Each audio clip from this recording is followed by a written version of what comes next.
Thank you. I'm in character. I love it. Yeah, he's usually told her. Wait, is that on camera? Susan?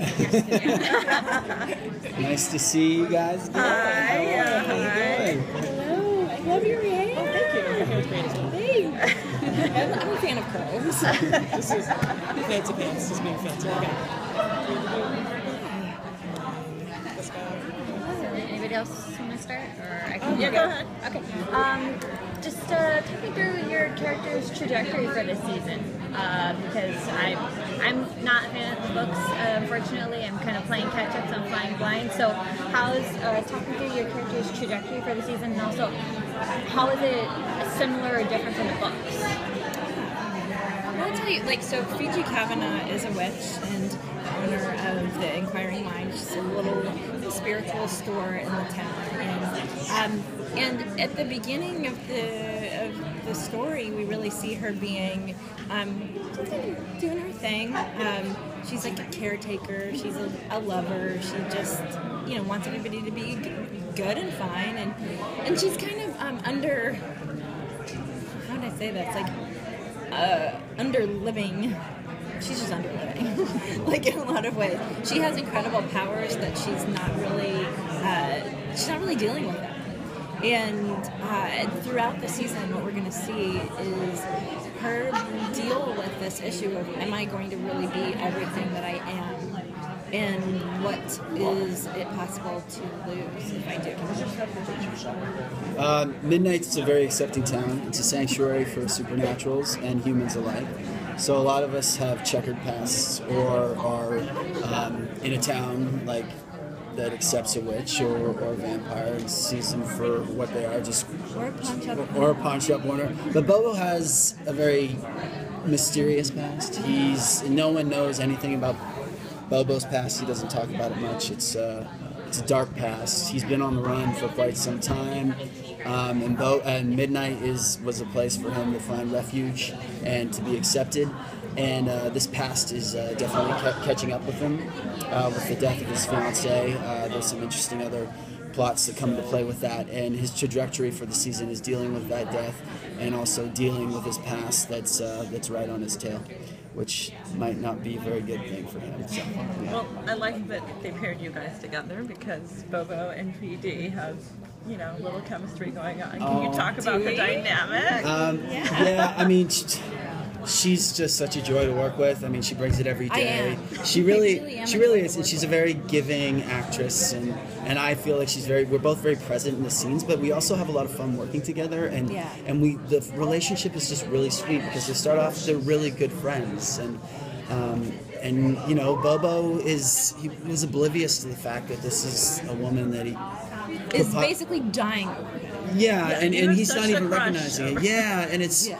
And they write us so sweet, but with any relationship, friend, lover, there's always a lot of bad things that might draw them apart. And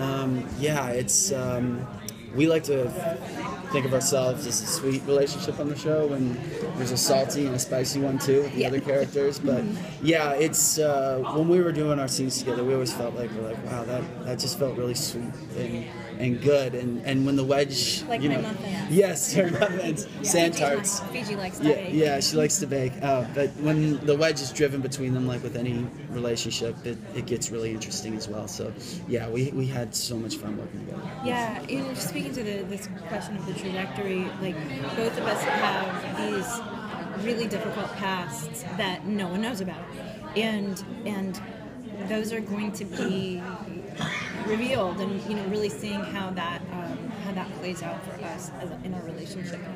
I mean, reading it was like, what? Yeah. Oh. Yeah, it's crazy. Okay. It's very deep, and it's on. also and it's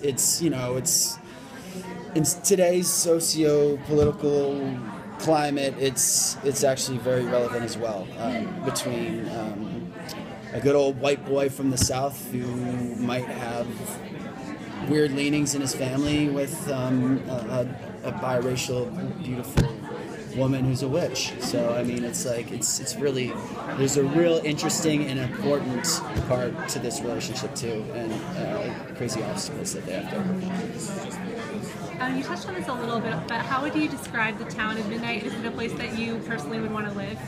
I want to live there now and always. I love it. Midnight is like, as Dylan was saying, it's a sanctuary for others, anybody who's other, and it's, you know, from the outside it looks like a kind of half boarded up dead town. Inside, that's where all the life is. The characters, the people that live in Midnight are what make Midnight.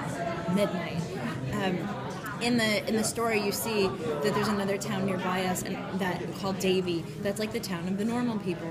They're really not into us. They don't trust us. They don't want us around. They don't want to come into our town. They think we're freaks. Yeah, maybe they're right. Yeah. I don't know. But I think like it's a really great way of showing also what Midnight is, because we are everything that Davie is now. We are the other. We are the redheaded stepchild. We are the, you know.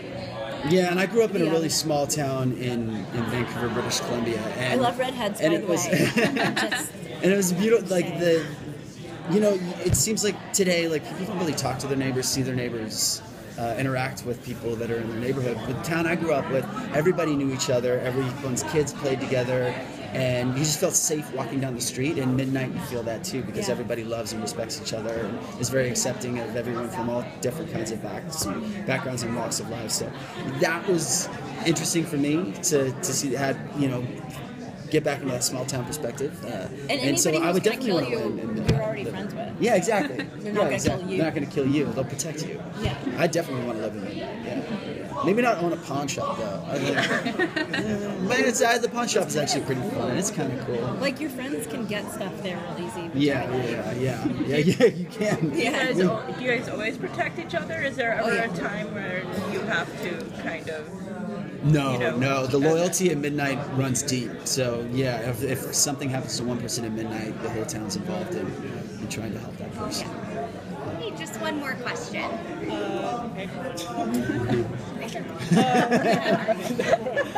So do you know, now this is supernatural kind of base leaning, but you know, the underneath story is very human. Do you find that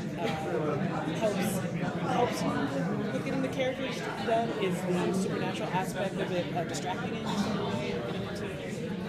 I mean, I feel like we all have some supernatural things in our lives all the time. You know, call it coincidence, call it miracles, but like in my real life, there are things that are like, oh, that's interesting, kind of unexplainable that happen. So I feel like that's just expanded for them.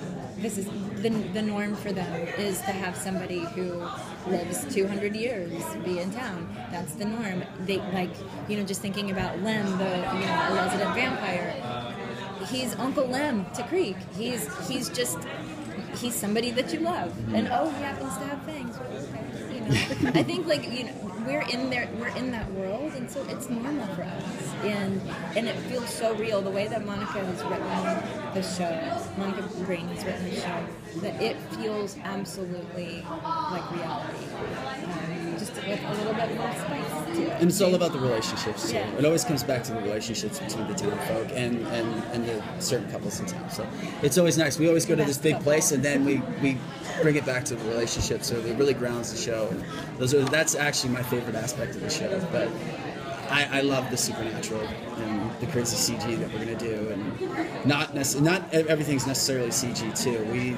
Some of the special effects are so real that it's scary. And we built the monsters and stuff like that. If I'm saying too much, I don't think so. But we don't want anyone to know there are monsters on our show. there's all sorts of weirdness in it. I know there's a tiger. Yeah, definitely. And a talking cat. Yeah, and if you have an angel, you got to have something somehow, right? So yeah, there's all sorts of things. Yeah. Thank you guys. Thanks a lot. Thank you.